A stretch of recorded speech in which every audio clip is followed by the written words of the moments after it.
It's a problem that's been there for quite a while, um, and that farmers have kind of piecemealed solutions together. So they've hired, uh, part-time labor, old retired guys that kind of came in and filled these peak labor demands.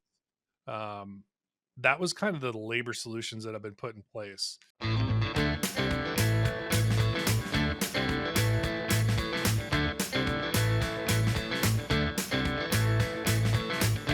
Welcome to the Crop Science Podcast Show by Wisenetics.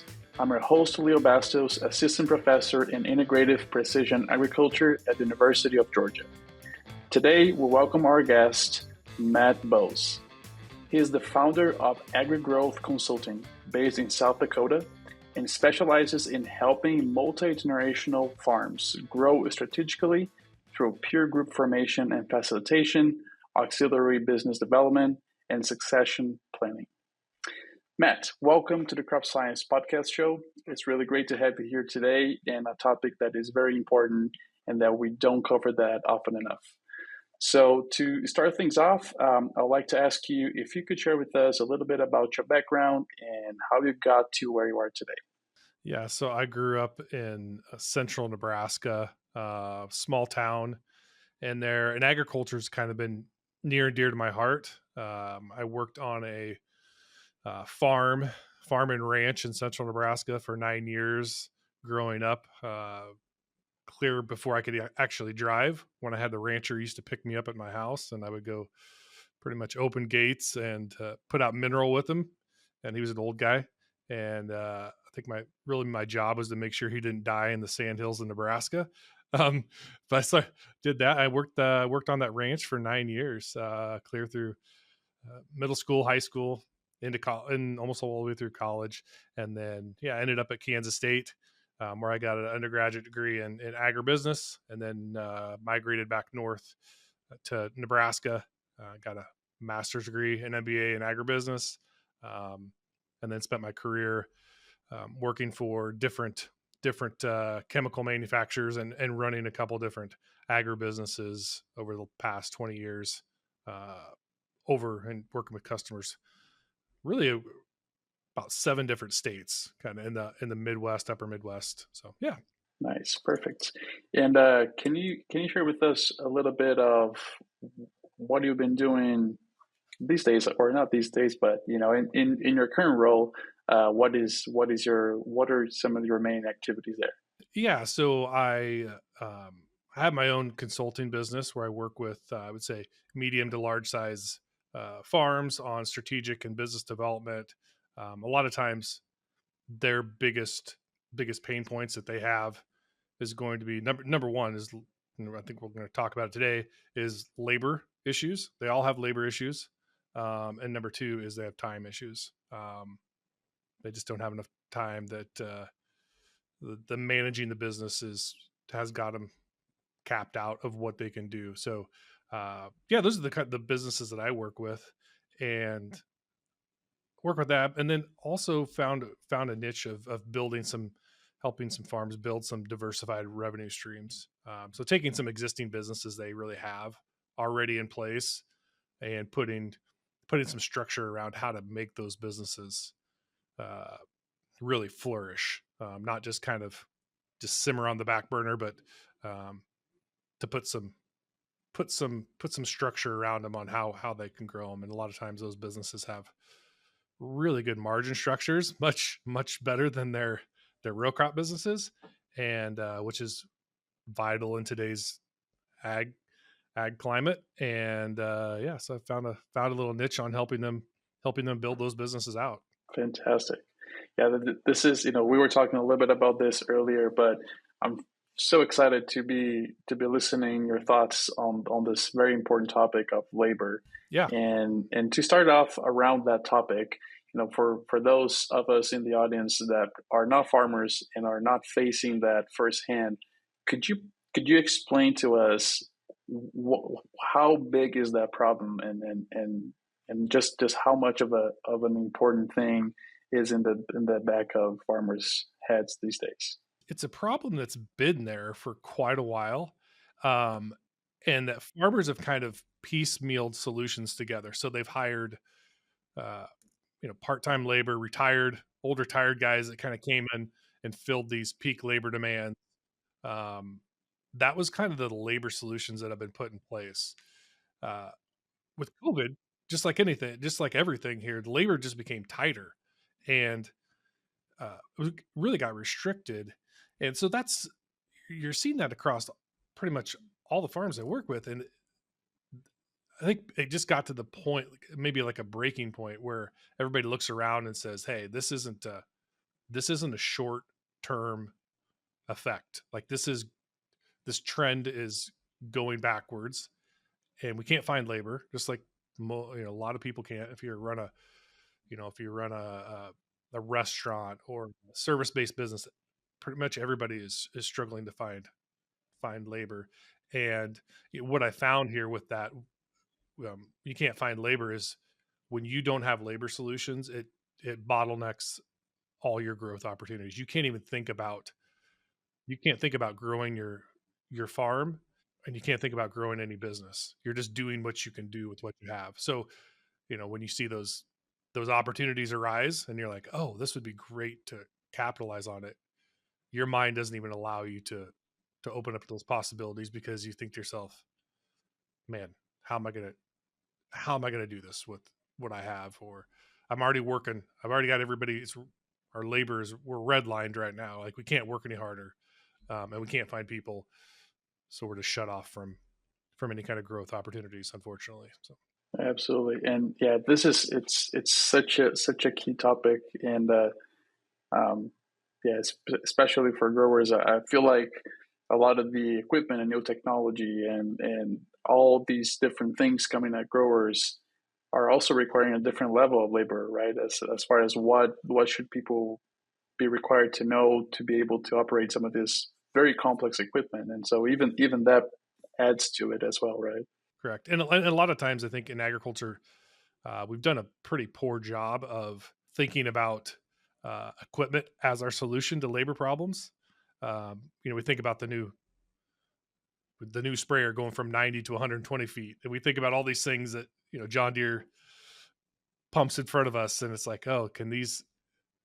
Or we think about a grain leg that is faster, and a dump pit, and all those things that just we're we're we're just making those things are just minor efficiencies. They're not solving the problem. They're making things better. They may be making things 2 to 3% better a year, but they're not making those big jumps that we really need to capitalize on growth opportunities. Absolutely. And so to follow up on that, what are some of the challenges that farmers are really facing when looking for people, trying to hire, and also trying to retain those people on their farms? And do you have any thoughts on some solutions to overcome those challenges? The biggest problem is the labor pool is just it's just not there. They can't find people. They can't find reliable people. Um, they can't find people they can depend on. I guess that goes along with the reliability, but the people that are there, a lot of times, they're demanding a wage that might be twice of what they could reasonably pay, and so um, they don't have a lot of solutions, and people aren't moving back to rural America. They're just it's that's just the demographics that we face. Our labor pool is getting older, and people are moving to more urban areas. So yeah, those are the some of the issues we're facing. And so question of like what's the answer, right? Talk about problems all day. What are some labor solutions? So there's a few of them that I really talk about when people are asking me about this. Um, the first is you can do a few different things. You can be elite at culture and having a work environment where you have people from all over that are looking to come to work for your operation. Most operations just aren't that good. They're not drawing in people. Um, but the biggest labor solution that I've seen is H2A workers, and this H2A's program has been. I was just in a meeting with a guy. He's hires. I think he's up to like 23 H2A labor employees, and he has a landscape business. He's been utilizing that program for over 20 years. And so H2A program's been around a long time, and it's basically built for this specific problem. It is built to handle the seasonality of labor problems within agriculture. Or yeah, so yeah, I've been spending just a ton of time with learning more about the H2A program, how it works, um, and just everything behind it. Perfect. And well, for us to follow up on that topic, could you explain what is the program? How does that work? And if you think that could be well, I guess you already mentioned that it is one of the main solutions right now, but do you think that could continue being an important solution to the labor problem? It's a great question. So the H2A labor program, and I just saw some statistics the other day that it's been around, say at least 20 years. I know a guy that's been been doing it since then. I think it's been around a long, long time. But it's a program where foreign workers are granted work visas to come to the United States.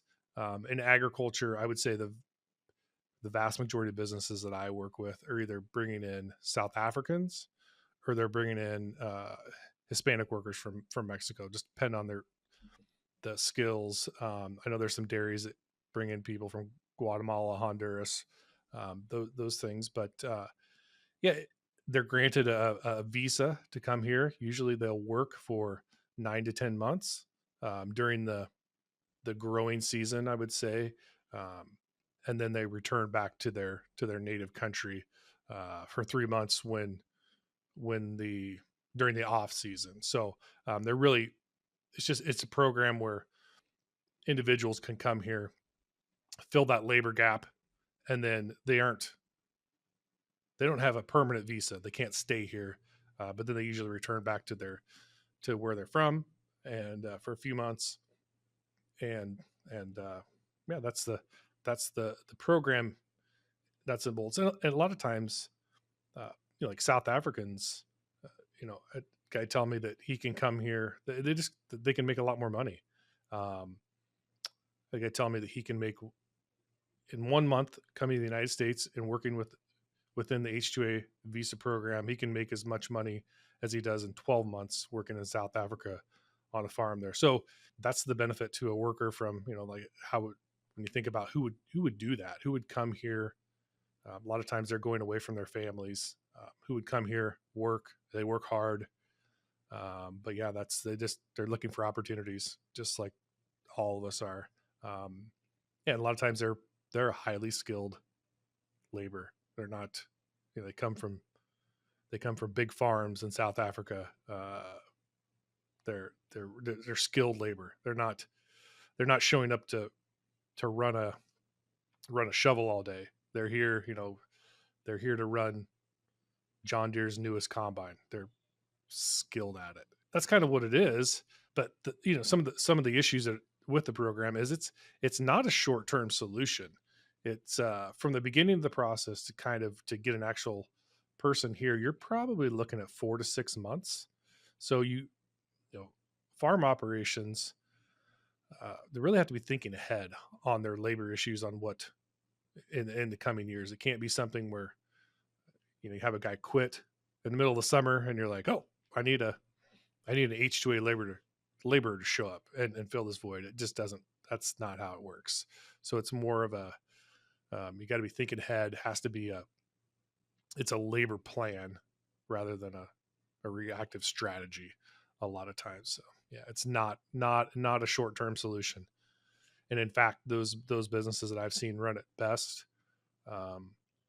they really like year 3, it really clicks in, and they start, the laborers they have start recruiting people from where they're from, and the culture builds, the team gets cohesive, and that's really where the growth happens. So I have a question here that I'm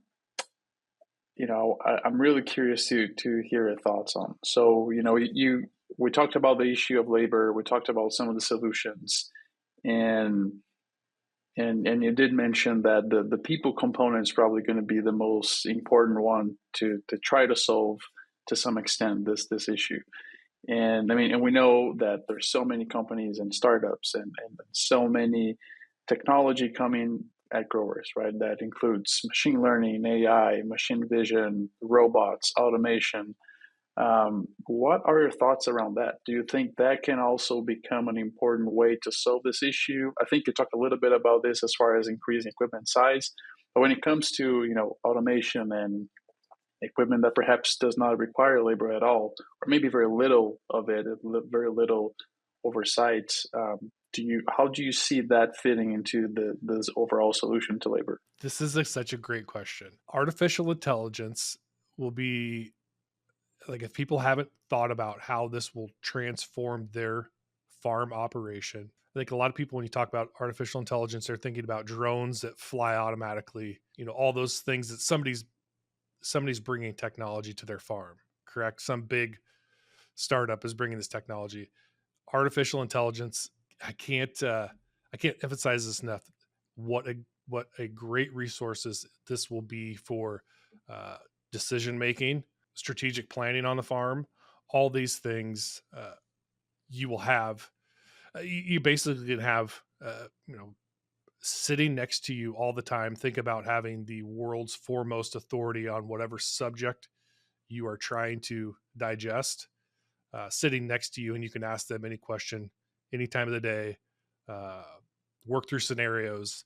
Um, it's an endless possibility. And so what I see this doing is uh, the restriction on time right now on how to manage. And in fact, right now I'm working on for a guy, labor or his HR problems, um, autom- automating his HR problems with AI technologies. Um, so I'm working on it right now. Like, I see this, um, I see about every problem that comes up, AI can cut that by 80%. That's my rough guesstimate. I don't I don't know. Um, I'd say it's wild. And so 2 years, my guess is it will become pretty not standardized within agriculture. 2 to 5, you're going to see. So this is your opportunity in the next 1 to 2 years. If you want to distance yourself from others, um, dive into AI, dive into all your processes you have on the farm, your decision making process, your strategic planning, uh, your content creation. If you're doing content creation, you know emails, just anything like that. AI will be is such a great resource, and it's such a great resource for agriculture, and that we're also isolated. We don't have those experts closely at hand all the time. If we want to run through a certain scenario, we have to call up our CPA, put some numbers together, send it to them. They crunch it through. This will be just the ability to make those decisions as fast as you can put that information in and hit enter. You're going to have output. So, yeah, I think we're in a wild time. AI is a wild time, and I've been diving deep into this and the solutions that are out there. So, glad you brought that up, because this is the opportunity. This is it. 2 years probably to distance yourself from others. Yeah, so here at the University of Georgia, we were looking to a program where um, a company would basically create a chatbot with all the extension material that has been developed at UGA, but also at neighboring states and universities, and basically allow a farmer to just ask, any agronomic, I mean, not just agronomic, but in this specific case, any agronomic question, and have the chatbot use just localized resources to answer that. And so it's really something that, as you're saying, it's going to take off in many different ways.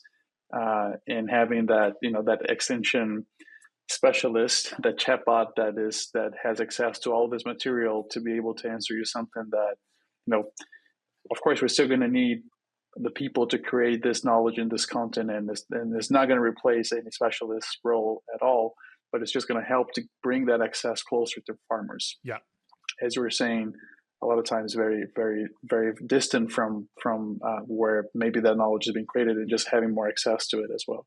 Yeah, and as long as you are the thought leader behind it, if you're asking AI to do something for you, and you don't, if you just ask AI, say, "Hey, give me the best agronomic solutions for killing weeds on my farm that is the cheapest."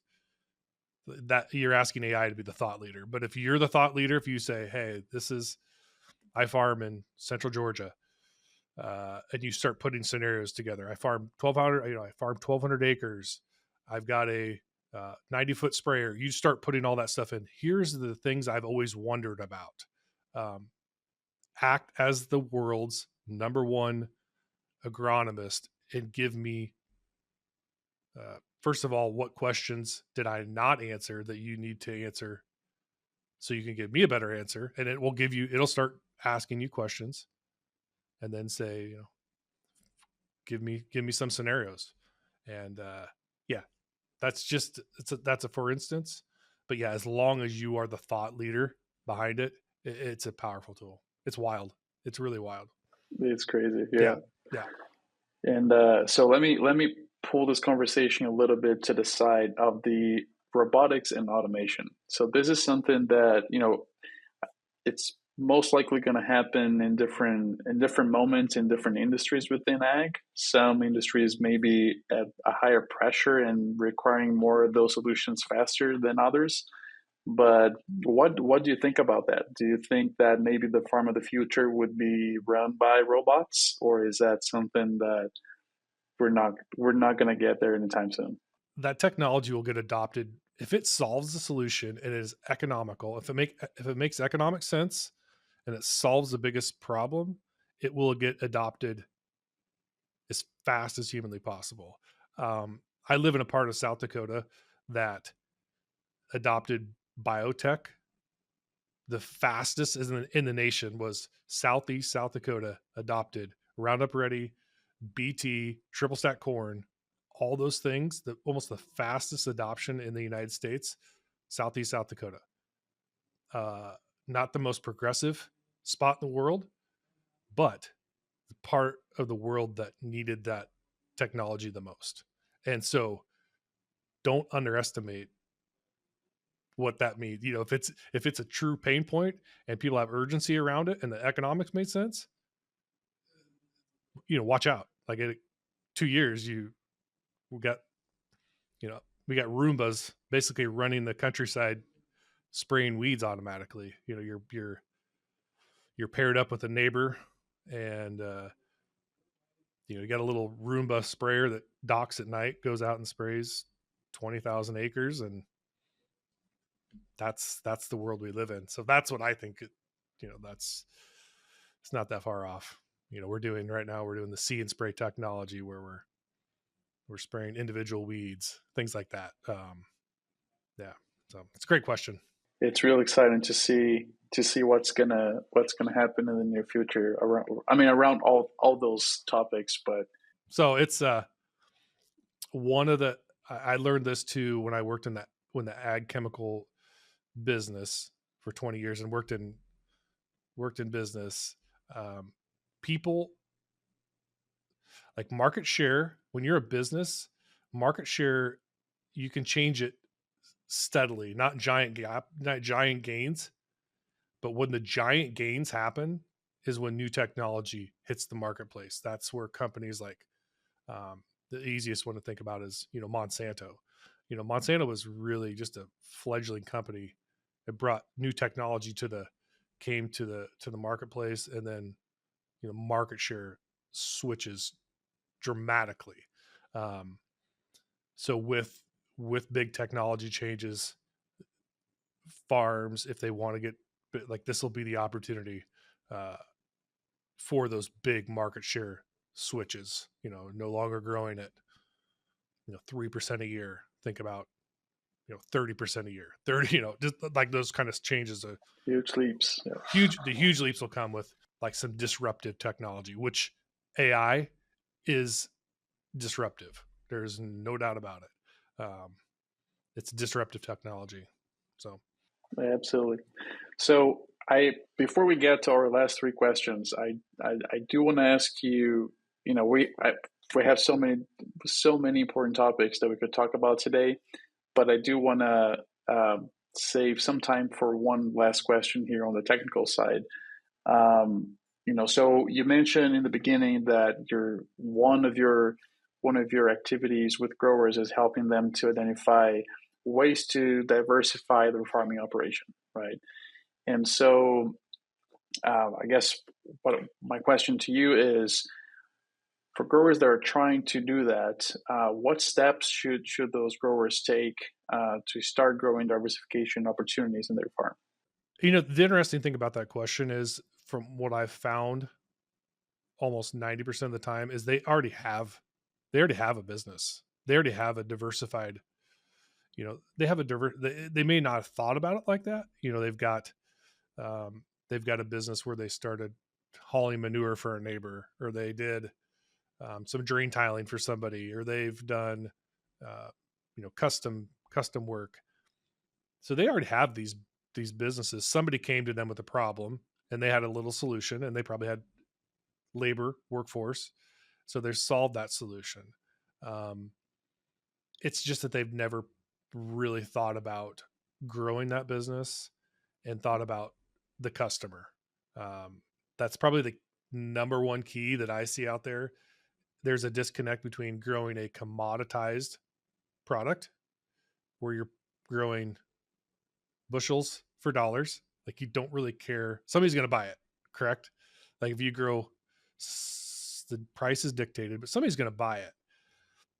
In a normal business, you really have to think about your consumer more than anything, and how you solve their problems, um, and those kind of things. So it's a little bit of a mindset shift there. But yeah, I would say most of the time they've already they've already figured out, or they're already doing uh, some diversified income streams. Just needs to be pour some coals to it, put some structure around it, and yeah, there's some just awesome opportunities out there. It's just amazing to me when I look at them. I'm like, this is incredible. Like, you have a credible opportunity here. You have a business. You got 30% margin structure built in, and um, like, what could this be if you doubled or tripled your revenue? Like, this would feed the rest of your business. This would take off the a lot of the pressure off, staring at commodity prices day in, day out, and that dictating your profitability. So yeah, kind of rambled there, but yeah, there's some awesome opportunities. Awesome. Yeah, it's really interesting because I mean you're saying that basically these opportunities most likely already exist, and they already and growers and farmers may already be doing that perhaps on a smaller scale, not as a business per se. And I really like this thought of thinking differently from something that you sell as a commodity. There's always going to be somebody to buy it, and you don't really have a customer that you have to know or please or talk to, I guess, compared to something that is the complete opposite, right? Now you have a person in front of you that needs a service, and then you have to really cater to that in more detail. I asked a customer of mine. I said, we were talking about things. I said, "Who's your customer?" And he owns a drain tiling business. And he's like, "Well, people that want drain tile put in." I'm like, "Well, who is it?" "I don't know. There's like people who need drain tile." I'm like, like, where do they come from? What's their age? What's their, all those things. Do they farm themselves? Are they, just all those things. And he had never thought about that. So, and that's not right or wrong. I'm not condemning anybody for that, but just a little bit of clarity around that and starting to think about those things. Really, it's just a clarity on those things. You can sit there and think like, oh yeah, um, I have an ideal customer. There's 60% of the people I love serving. They pay their bills. Um, they're awesome. And so, like, how do we get more of those people? How do we start marketing to them, selling to them? Nice, nice. I'm really glad to know that there are people like you to help growers see that not just the opportunities, but also the challenges and maybe the change in mindset to make it work or even more successful. So Yeah. Well, it's been great to kind of put together managing my own businesses with my background in agriculture and understanding, agriculture is different. There's got a ton of family dynamics involved in it. It's got seasonality. You have to build around too. It's not a quarterly business, where we literally have to build around the seasonality of it. So, yeah, it's great to put those some of those lessons to use to help others. nice, nice. It's time for our famous three. Well, if you're listening to this episode and you're enjoying our conversation, I ask if you could give us a thumbs up, share this episode with anyone you think could also benefit from it.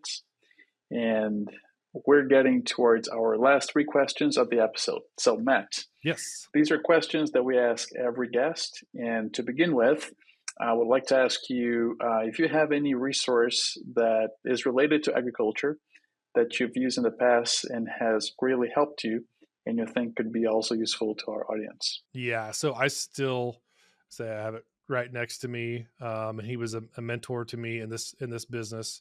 Um, Dick Whitman. Um, he has a book called Building an Effective Farm Management System. And in that book, it's got templates and everything for building basically anything on the farm outside of agronomics or machinery that you would need to run the farm business is in that book. So, yeah, Dick Whitman's been an ag consultant for 40 years, kind of the OG of that space. And so, if you need a great resource, that's a great resource. Nice. Thanks for. Is that something you have handy by your side that you could share for those watching on YouTube Yeah, that there we they go. could see There you the go. cover? Yeah, Nice.